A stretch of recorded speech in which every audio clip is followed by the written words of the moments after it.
همکارم وحیدالله فیضی در استودیو با شما هستند و شما رو در جریان نیم ساعت بعدی برنامه به زبان پشتو قرار میدن. آقای فیضی با سلام به شما. چه گزارش‌ها و محتوایی را آماده نشر نیم ساعت بعدی داریم؟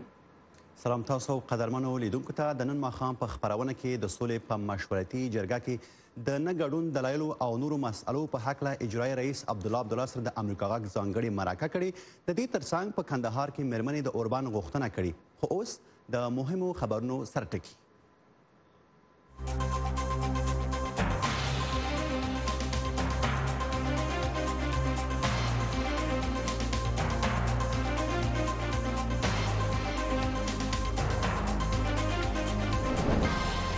د افغان ځواکونو د خالد او د طالبانو د الفت پوځي عملیاتو په وړاندې غبرګونونه.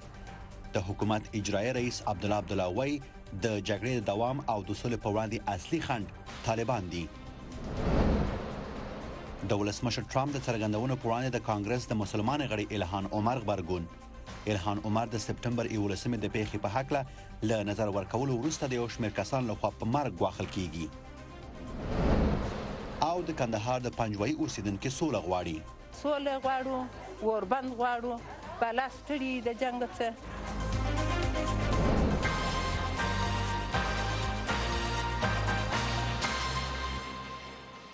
بیا هم بخیر راغلی. زه وحیدالله فیضي یم.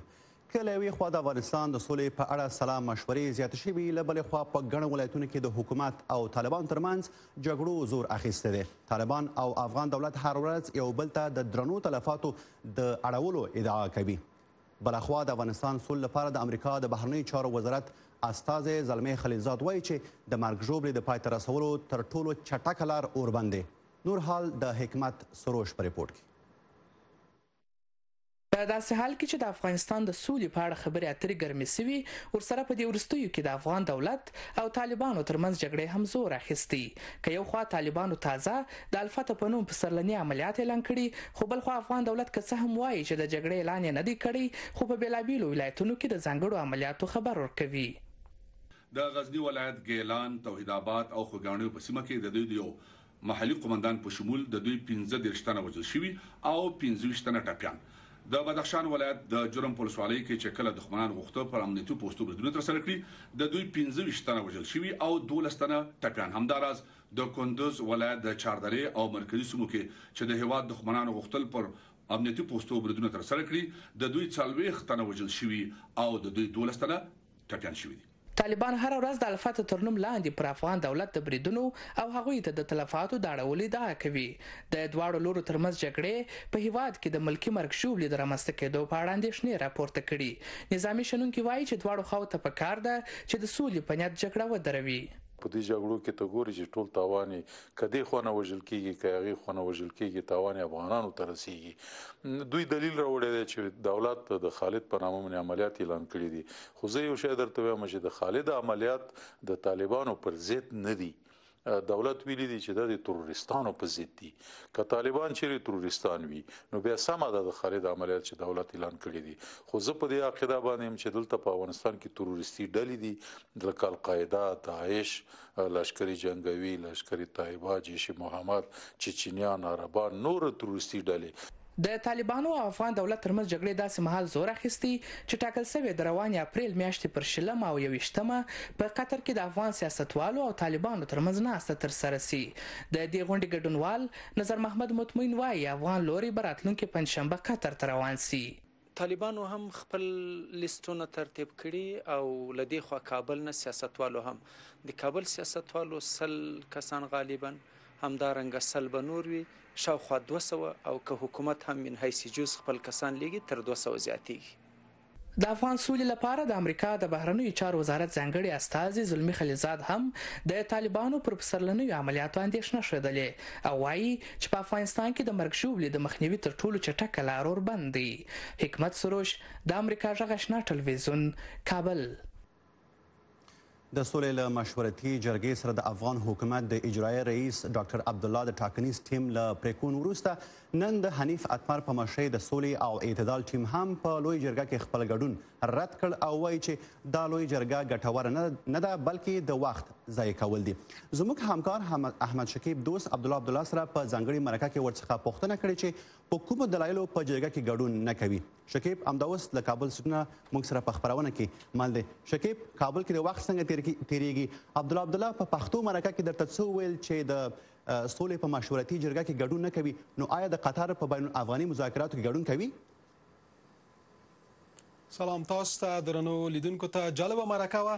ما غوښتل چې هم په دري او هم په پښتو له ډاکټر عبدالله سره خبرې وکړم. ډاکټر صاحب غوښتنه دا وه چې باید په دري خبرې وکړو او موږ هم د امریکا غږ په صفت دغه غوښتنه په ورین تندي ومنله. په هر صورت ډاکټر عبدالله په دې مرکه کې د سولې د مشورتي جرګې د ټاکنو او په دوحه کې د سولې د مذاکراتو په اړه خبرې وکړې. د ډاکټر صاحب عبدالله له خبرو داسې معلومېدله چې بلنلیک ورته راغلی دی خو د دوحې ته نه ځي او هلته په هغه غونډه کې برخه نه اخلي. د سولې د ملي مشورتي جرګې په اړه نظر دا دی چې لازمې مشورې ورسره نه دي شوي او دارنګه د نظام د راتلونکي په اړه نظر دا دی چې انتخابات او له هغه وروسته د سولې په کوم پکیج یا بسته کې چې څه توافق ترلاسه کیږي باید د افغانستان د حکومت راتلونکی وټاکي او هلته افغان سیاسیون او افغان سیاستوال په مجموع کې د افغان ولسونه سره کینی او پریکړه وکړي چې څه ډول یو حکومت غواړي. نو په دې اړه نور جزئیات په مرکه کې واورئ او بیا په خدمت کې. قبلا مسائل مطرح شده بود. خو ځینې مسایل مطرح شوي وو. د دغه جرګې د موخو په اړه څه غواړو لاسته راوړو، هدف یې څه دی، په کوم ډول جرګه جوړیږي. ځینو بحثونو ته اړتیا وه چې په خپل وخت کې ونه شو، نه یوازې زه بلکې یو ډیر شمیر کسانو سره چې د افغانستان په سیاست کې دي. اړتیا وه چې ښه آمادګي نیول شوې وای او موخې ټولو ته معلومې وای، ځکه نو د نه ګډون پرېکړه مو وکړه. همزمان په یو وخت کې هم د ټاکنو بحث روان دی او هم د سولې. کوم یو تاسو ته لومړیتوب لري؟ برای مردم افغانستان انتقال یا د سیاسي واک د انتقال یا هم د هیواد د زعامت یا استازو د ټاکلو لپاره ټاکنې هم په هماغه اندازه ارزښت لري. د سولې مسله چې له کوم ځای یې پیلو او کله یې وې پالي ته رسیږو معلومه نه ده، خو د ټاکنو نیټه اعلان شوې ده او له بدمرغه یو 2 ځلې ځنډېدلې هم ده. مهمه ده چې ټاکنې پر خپل وخت وشي او مذاکرات هم په پوره جدیت سره دوام ومومي. خب شما چندان طالع تاسې له ټاکنو چندانې طالع نه لرئ. د 2009 کال ټاکنو کې له دویم دور څخه تیر شوي. په 2014 کال کې د ملي وحدت د حکومت پر جوړولو موافقه وکړه او د 2019 کال ټاکنو ته کاندید یاست. دا ځل له کومو برنامو او هیلهمندیو سره درېدلي یاست؟ انتخابات ریاست جمهوری د جمهوریت ریاست د ټاکنو کمپاینونو ته وخت کم پاتې دی چې نمایندان دي د خپل پروګرامونو په اړه خبرې وکړي او د نورو نمایندانو پر برنامو نیوکه وکړي.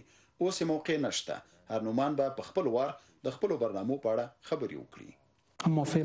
اما هغو کسانو ته چې غواړي په 2019 کال کې تاسو ته رایه ورکړي څه ویل لري چې دا ځل له کومو متفاوتو پروګرامونو سره ټاکنو ته درېدلي یاست؟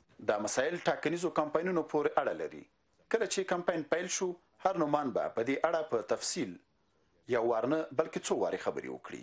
چندین انتخابات ما داشتیم په تیرو ټاکنو کې ونه شو چې په لومړي پړاو کې یو کاندید بریالی شوی وای. آیا فکر کوئ چې د جمهوریت ریاست په راتلونکو ټاکنو کې په لومړي پړاو کې یو مشخص کاندید بریالی شي؟ از حال تمام اوس د ټاکنو ټول مسایل د وړاندوینې وړ نه دي او دا هم حتمی نه ده لکه تیرو ټاکنو کې چې په لومړي پړاو کې پایله نه لرله په هماغه ډول بیا ټاکنې ولرو او هغه ډول یوې پایلې ته ورسیږي. یک بحث موجودیت یو بحث د اجرایي ریاست شتون ده. په هغه صورت کې چې ټاکنې وشي او له خلکو رایه واخلي آیا اجرایي ریاست ساتي؟ طبعا دا زموږ د برنامې یوه برخه وه او څه تازه مسله نه ده ماته. پخوا هم په همدې باور وم او په هغه صورت کې چې ټاکنې هماغه نتیجه ورکړي نو پرېکړه به مو همدا وي. سرنوشت حکومت هم یکی از بحث‌های تر 14 میاشتې وروسته د حکومت پر برخلیک سیاسون بحث کوي. ستاسې پخوانی یار او اوسني سیال د بلخ پخوانی والي ګواښ کړی چې تر 14 میاشتې وروسته د ملي وحدت د حکومت رهبرانو ته اجازه نه ورکوي چې په واک کې پاتې شي. له دغې میاشتې وروسته به د حکومت برخلیک څنګه وي؟ خب حق دارن شخصیت‌های سیاسی د افغانستان سیاسي شخصیتونه حق لري چې نظر ورکړي. یو برخه اندېښنه چې هم موجوده ده دا د چې له دولتي امکاناتو یا د دولت له قدرت او سرچینو څو ګټه وانخلي. دا د دقت وړ خبره ده او په دې شرایطو کې د دې امکان هم نشته چې تر ټاکنو پورې موقت ترتیبات ونیول شي. ما د موقت ادارې تجویز هیڅکله نه دی کړی ځکه پوهیږم چې ستونزه نه واروي بلکې په خپله په یوه ستونزه اوړي. که داسې وشي چې افغان سیاسیون د پایدارې سولې د راتلو لپاره د دوحې په غونډه کې د موقت ادارې پر جوړولو سلا وکړي، آیا تاسې د داسې ادارې له جوړولو سره موافقه کوئ؟ در دوحه قرار است که یک دیالوگ باشه. په پام کې ده چې دوحه کې یو ډیالوګ وي. دا غونډه به د یو بل د پیژندلو او د نظرونو د شریکولو لپاره وي. هر کله چې مذاکره وشوه بیا هلته د دواړو خواو ترمنځ ټول مسایل مطرح کیږي او هلته به یوازې یو اجنډا چې د موقت ادارې جوړېدل وي ستونزه نه حلوي. اما د سولې په بسته کې د مشارکت په اړه خبرې کیږي. په لومړي ګام کې د اوربند په اړه باید خبرې وشي. د هیواد د راتلونکي په اړه بحث کیږي او د یو کس پورې اړه نه لري چې د څه شي پلوي کوي یا نه. د مذاکرې پورې اړه لري چې په څه بحث کیږي. دغه مرکه شاوخوا 18 دقیقې دي او که څوک غواړي چې بیا یې واوري موږ په راتلونکو څو ورځو کې دغه مرکه خپروو. که لنډیز یې اورئ نو او ګورئ نو د امریکا غږ ویبپاڼې ته ورتلی شئ، هلته یې یوه برخه شته. فیضي ډېره مننه، ښه وخت. نور خبرونو ته به دوام ورکو. د دې ترڅنګ افغان حکومت وایي چې د سولې مشورتي لوی جرګې لپاره تیاری نیول شوی او په خپل وخت ترسره کیږي. خو د دغه جرګې په هکله د جمهوري ریاست د یو شمېر کاندیدانو ترڅنګ به د یو شمېر سیاستوالو غبرګونونه هم د رحیم ګل سروان په ریپورټ کې واورو.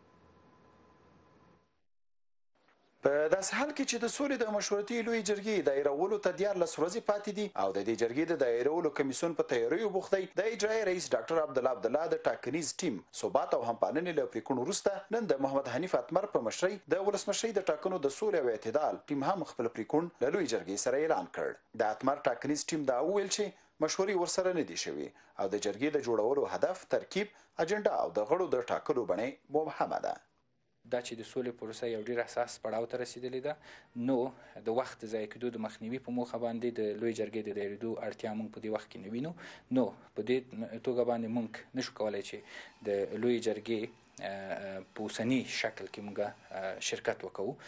د ولسمشۍ د ټاکنو نورو نمایندانو رحمت الله نبیر، نور الحق علومي، احمد ولی مسعود او فرامرز تمنا هم په لوی جرګه کې ګډون رد کړی دی.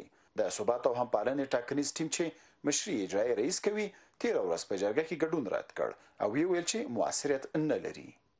ارګ وړاندیز کړی دی چې د ښاغلي ډاکټر صاحب عبدالله سره وګوري.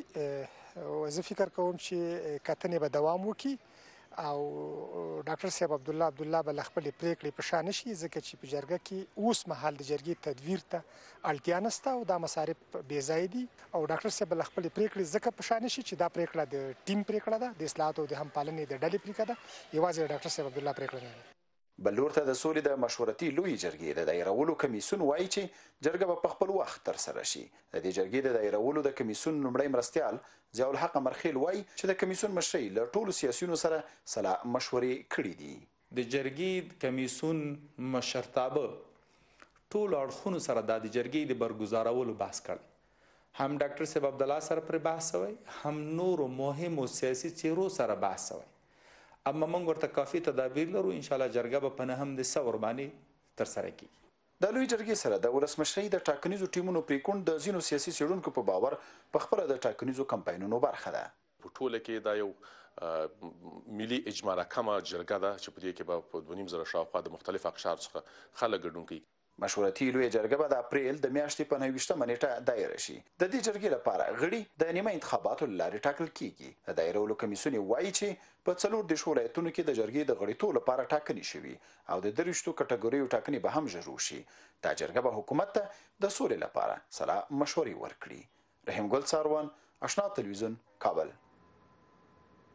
د افغانستان د مالی سرپرست وزیر همایون قیومي وایي په واشنګټن کې د نړۍ له لویو مالی سازمانونو سره په کتنه کې په افغانستان کې د پانګونې او د اقتصاد په ځان بسیا کېدو لپاره د 8.1 میلیارډ ډالرو غوښتنه کړې ده. د پیسې به د کرنې، د برېښنا د لیږد او ښار جوړونې په برخو کې ولګول شي. د مالی سرپرست وزیر په واشنګټن کې د افغانستان په سفارت کې یو شمېر امریکایي پانګوالو ته د افغانستان په ځان بسیا کېدو بستې په هکله معلومات ورکړل او پلي کول یې د افغانستان د اقتصاد لپاره اړین وبلل.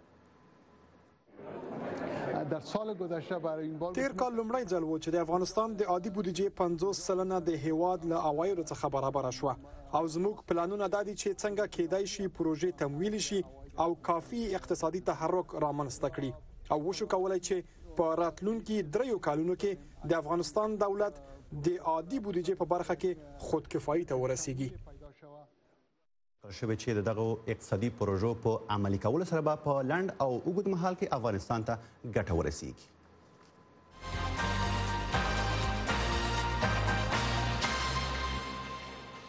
له ملکه مننه. د امریکا د کانګرس غړي الهان عمر له هغې ورځې راهیسې چې ولسمشر ټرمپ د سپټمبر 11 د فاجعې په اړه د دې پر تبصرو له انتقاد نه ډکه ویډیو خپره کړې ده، وایي چې د مرګ ګواښونه ورته شوي دي. په ډیموکراتانو کې د جمهوریت ریاست کاندیدان مخ په زیاتېدو دي. د امریکا د کورني سیاست په دې مسلو د خپل همکار نسیم ستنزي نه به نور حال واخلو. ستنزي صاحب خپرونه ته بخیر راغلی. الهان عمر ته د ګواښونو اصلي وجه څه ده او د ډیموکراتانو غبرګون څه دی؟ فیضي صاحب تاسې او قدرمنو لیدونکو ته سلامونه وایم. د الهان عمر د خبرو په داسې یو ټکي انتقاد شوی ده چې هغې د سپتمبر د 11 نه وروسته د تبعیض پر مسایلو باندې خبرې کولې. هغې ویلي دي چې د سپتمبر 11 کې یو څو کسانو یو څه وکړل. له دې نه دا تعبیر شوی دی چې د سپتمبر 11 د غیر انساني اړخ او فجایعو مسله نسبتاً بې اهمیته څرګنده کړې ده. د دیموکرات ګوند مشرې او د استازو د خونې مشرې نانسي پلوسی ویلي دي چې د سپتمبر 11 مسله ډیره درنه مسله ده او موږ ورته په ډېر احترام ګورو. که څوک یادوي په کار ده چې ډېر په احترام یاد کړي. هغې له ولسمشر ټرمپ نه هم غوښتنه کړې ده چې هغه ویډیو چې خپره کړې ده په دې باره کې هغه لرې کړي، خو هغه تر اوسه دا کار نه ده کړی. نو تفصیل لپاره به ورشو راپورټ ته. د کانګرس استازي الهان عمر د یکشنبې په ورځ وویل په هغو کسانو کې چې دې ته د مرګ ګواښ کړی دی زیاتره د ولسمشر ټرمپ د ټویټ حواله ورکوي. پر دې سربېره هغې دا هم ویلي دي چې په امریکا او نور نړۍ کې د کرکې او تشدد اعمال د ښي اړخ د افراطیانو لخوا نه مخ په زیاتېدو دي. دیموکرات استازي الهان عمر وویل موږ نور دا له نظره نشو غورځولی چې هغوی یوازې د ټرمپ په خبرو تشویق شوي دي. د سپینې ماڼۍ وایاندې سارا سینډرز د ورځې په سر کې دا خبره رد کړه چې ولسمشر ټرمپ خلک تشدد او له اسلام نه ویرې او کرکې ته هڅوي. یقینا چې ولسمشر بد نیت نه لري او یقینا چې د چا خلاف د تشدد نیت هم نه لري. خو ولسمشر چې د کانګرس دغه استازي یادوي ځکه چې هغه نه یوازې یو ځل بلکې څو ځلې د يهودو د ضد تبصرو تاریخ لري. خو دلته ستره پوښتنه ده چې آیا دیموکراتان هم دغه کار نه کوي؟ دا بيخي د کرکې وړ ده چې هغه دیتا ادامه ورکوي چې خپل تبصري وکي او مخکې هم کړی، خو دیموکراتان یې له نظره غورځوي. دیموکرات استازي الهان عمر تیر میاشت د اسلامي اړیکو په کونسل کې له احساساتو نه ډکه وینا وکړه. الهان عمر د مور مېري د سلوک پر خلاف خبرې وکړلې. هغه وویل پر مسلمانانو شک کیږي. دغه ډله د سپتمبر له 11 نه وروسته جوړه شوله او د دې لپاره چې یو شمېر خلکو یو څه اعمال سرته ورسول، نو د هغو له امله موږ اوس له خپل مدني آزادیو نه بې برخې کیږو. ولسمشر ډونالد ټرمپ د جمعې په ورځ په ټویټ کې د هغې د تبصرونه یو څو ټکي ولیکل چې وایي یو چا یو څه وکړل. تر هغې وروسته د 40 ثانیو لپاره یو ویډیو خپره کړل چې د سپتمبر د 11 د ترهګرۍ د بریدونو بوګنونکې صحنې څرګندوي. له بل پلوه دیموکرات پیټ بوتیجج چې د ملي سیاست په ډګر کې څو میاشتې مخکې تقریبا نومورکه سړی و خپل کاندیدي اعلان کړل. زما نوم پیټ بوتیجج دی، خو خلک ماته کاروال پیټ وایي. زه اصلا د انډیانا د ساوث بند یم او پر ویاړم. زه د امریکا د جمهوریت ریاست لپاره ځان کاندیدوم. نوموړی په اووه ژبو خبرې کوي او په څو ژبو یې خپل ځان معرفي کړ. اهلا وسهلا، انا بيت بوتيجيج رئيس مدني في مدينه ساوث بند انديانا. سلام، بيت بوتيجيج هستم.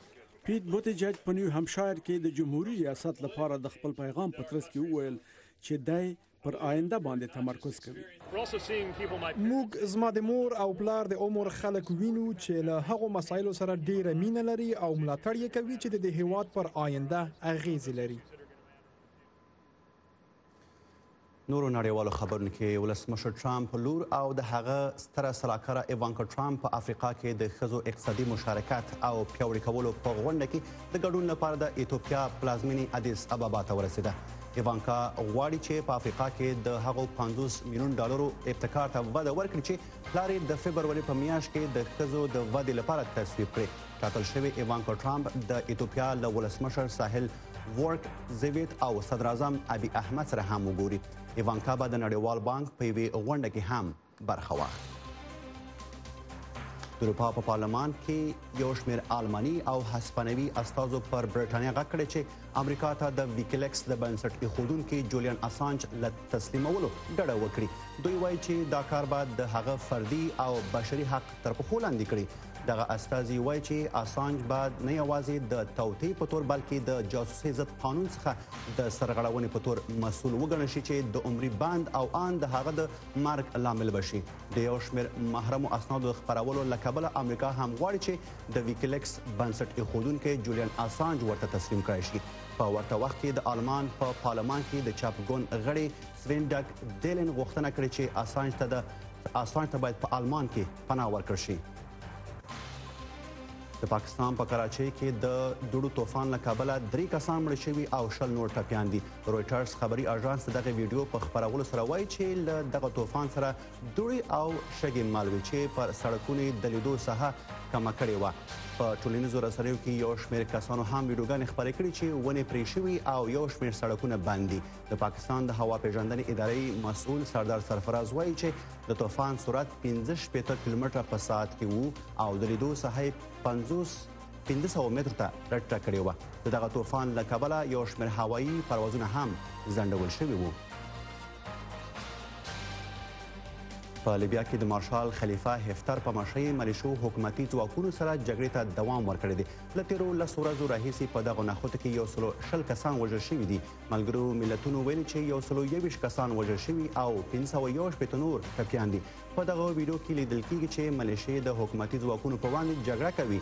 له 2011 کال راهیسې له کله نه چې دیکتاتور رهبر معمر قذافي وژل شوی دی، 3 ډلې په لیبیا کې ځان په حق بولي. د حکومت مخالف خلیفه هفتر سره د متحده عربي اماراتو، مصر، روسیې او فرانسې ملاتړ دی.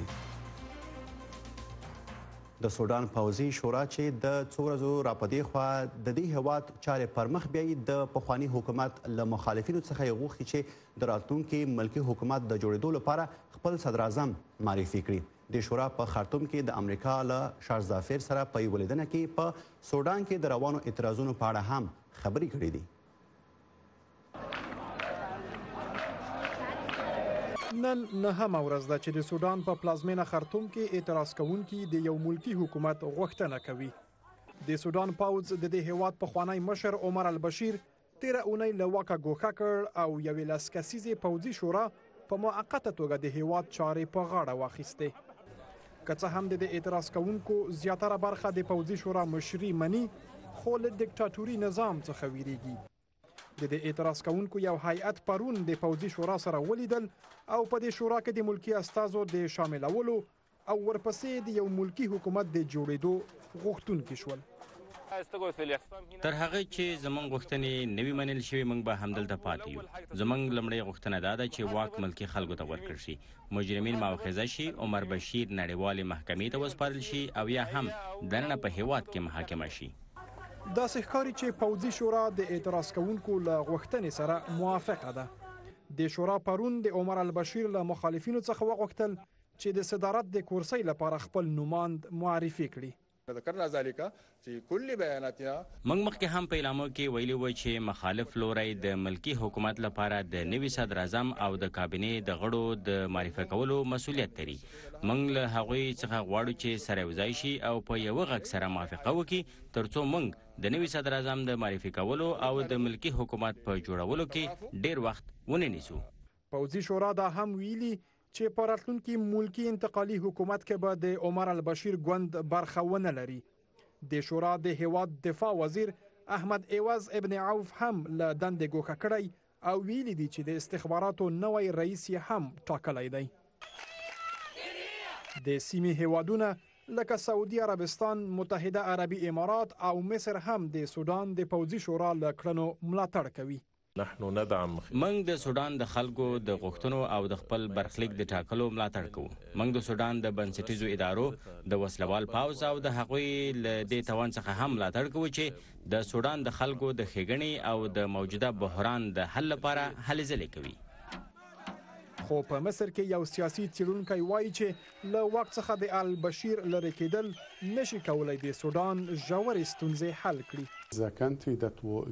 سودان داسې هیواد دی چې اعتراضونه پکې د لوړو بیو په وجې پیدا شول. د یوې وچې ډوډۍ بیه د یوه سوداني پاونډ نه 3 پاونډو ته لوړه شوه. د تیلو بیه هم لوړه شوه.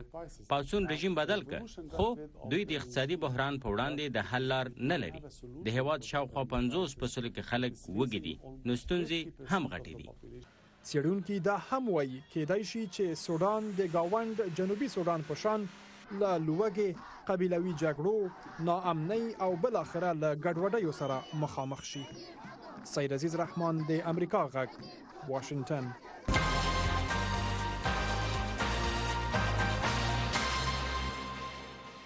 ډیره مننه چې تر اوسه له آشنا ټلویزیون سره یاست. د یوه تازه خبر په ترڅ کې راغلی چې میرمن الیسن بلیک په افغانستان کې د برټانیې د نوي سفیرې په توګه به دنده پیل کړي. هغه به د همدې کال په مې میاشت کې د اوسني سفیر نیکولاس کی ځای ونیسي. په کندهار کې لسګونه کلیوالو میرمنو د سولې د روانو خبرو په ترڅ کې د اوربان غوښتنه وکړه. دغه میرمنې چې د کورنۍ غړي په جګړو کې له لاسه ورکړي وایي چې د سولې په ملاتړ به راتلونکې اونۍ پراخ لاریون وکړي. عزیز الله پوپل نور حال راکوي. د میرمنې له کندهار ښار څخه لري د پنجوي ولسوالۍ په مرکز کې راټولې شوي د جګړې غندنه کوي او د سولې غوښتونکي دي. دا کلیوالي میرمنې تر ډیره د جګړې هغه قرباني میرمنې دي چې د کورنۍ غړي په جګړو کې له لاسه ورکړي. پنځه مې د زوی چمان اوس پلان را پاتې دي، درې مې د لورې چمان را پاتې دي، شپږ مې خپلې چمان را پاتې. په دغه کې 12 کسه زموږ شهیدان شوي دي. په دغه 3 حادثو کې د شورای په وخت کې موږ 14 کسه د کور شهیدان شوي دي. نه موږ خپل علاقه د مور نازدل، نه مو علاقه د پلار دل، نه مو علاقه د ورور. په کندهار کې له ښاري ژوند څخه بهر په دودپاله او سنتي کلیوالي ټولنه کې د جګړې پر ضد د ښځو د کرکې د څرګندولو لومړنی دغه ډول حرکت چې ترسره کیږي. په پنجوي ولسوالۍ کې د کلونو جګړو قرباني میرمنې زیاتوي چې د جګړې د سملاسي درېدو او اوربند لپاره دي ګامونه پورته شي. د دې ولسوالۍ اوسیدونکو مدینه چې د کورنۍ غړي په جګړو کې له لاسه ورکړي. حکومت هم زموږ ورور دی، طالب هم زموږ ورور دی. نو موږ غواړو سوله، غواړو اوربند، غواړو بالا ستړي د جنګ څخه شهیدان لرو، زویه یتیمان لرو. په 1,00,000 او تتیره سوی ده چې یو شهید ورکوو، بل شهید ورکوو، هم په طالب کې مري، هم په حکومت کې مري. د سولې په مشورتي لوی جرګه کې د کندهار په اساسیتوب له ښځینه ګډونوالو څخه هم دوی غوښتنه وکړه چې د جګړې پر ضد د دوی غږ ته په واقعي ډول انعکاس ورکړي. له کندهار څخه ټولې 18 تنه ښځینه استازي د سولې په مشورتي لوی جرګه کې برخه اخلي. د پنجوي ولسوالۍ اوسیدونکو زرغونه جګړه د ټولو بدبختیو عامل ګڼي. زموږ د سیاسي بندیان د لاسه زړه ګوله ګوله دي، زموږ د شهیدان د لاسه زړه ګوله ګوله دي، زموږ د مایبانو د لاسه زړه ګوله ګوله دي. رقم شهیدانو زپلي خلک لرو، د خپل غمه سم زړه دردونه کوي، خبرې نه سم کوي. ټاکل شوی ده چې په کندهار کې راتلونکي اونۍ د سولې په پلوي ولسی وګړي پراخ لاریون وکړي چې میرمنې هم پکې ګډون کوي. د سولې په پلوي په پنجوي ولسوالۍ کې راغونډ شوو نننیو میرمنو ویل چې دوی به هم د جګړې پر ضد او د سولې په پلوي له هرې ممکنه لارې څخه خپل غږ اوچت کړي. عزیز الله پوپل، امریکا غږ آشنا تلویزیون، کندهار. زموږ اپ وړیا دی، ډاونلوډ یې کړئ، پښتو ژبه انتخاب کړئ او د افغانستان او نړۍ تازه خبرونه، په زړه پورې ویډیوګانې، عکسونه او ګڼ نور مطالب په خپل موبایل وموندئ. VOA افغان او VOA افغانستان. او له دې سره د آشنا ټلویزیون د نن ماښام خپرونه هم همدلته پای ته رسیږي. تر بیا ښې چارې.